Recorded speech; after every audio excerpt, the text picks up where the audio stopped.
to it. Back in the day, a woman taking her husband's name wasn't romantic, it was legal. As in, congrats, you're now legally someone's +1 for eternity. Please surrender your birth identity at the door. This wasn't about love, it was about ownership. Once married, a woman was legally absorbed into her husband's identity. She didn't just take his name, she gave up her own. We inherited this tradition from the English common law, literally called the doctrine of coverture, which sounds less like a romantic notion and more like a mid-level Harry Potter spell. Under this doctrine, a woman had no separate legal identity after marriage. Her husband could sign contracts on her behalf. She couldn't own property. Heck, she was property. Today, obviously the legal landscape has changed, but the habit of name taking remains. Why? Not because it makes sense, but because we're used to it. It's a historical relic that somehow still gets wrapped in Pinterest boards and personalized wedding favors. Names aren't just words, they're part of your identity. You've had yours since birth. It's on your school trophies, your Instagram handle, your college degree, and probably a coffee mug you bought when you were feeling mildly optimistic at Target. Boom, marriage comes and society's like, guess what? You gotta start all over again. Imagine telling a man he needed to change his name to his wife's and watch him short circuit like someone asked him to switch to oat milk. That's the thing, we don't expect men to do it.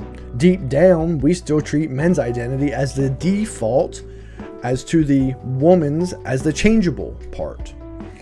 For a woman, the pressure, right, to change their name doesn't come from the law anymore. It comes from family, tradition, or the fear of confusing the daycare sign-in sheet.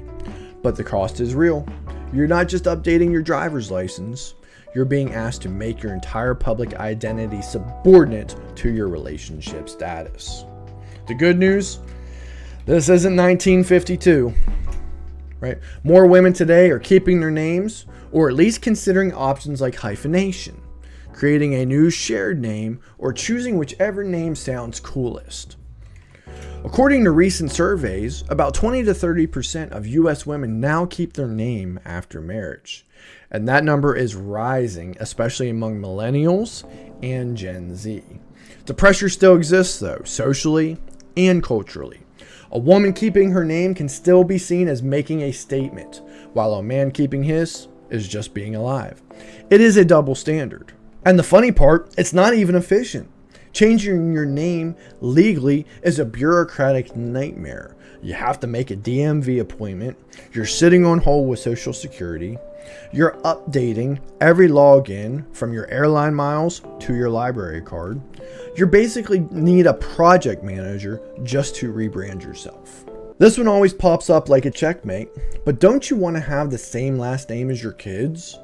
As if children will be thrown into existential spirals the moment they realize their mom has a different last name.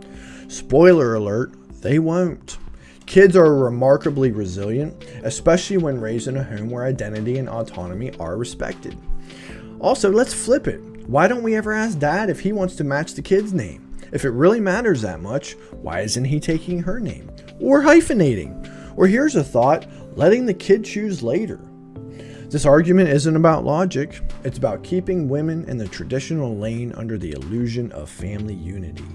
But real unity isn't about matching fonts, it's about shared values, respect, and agreeing on a group snack during movie night without passive aggression. Look, we're not saying every woman who changes her name is wrong.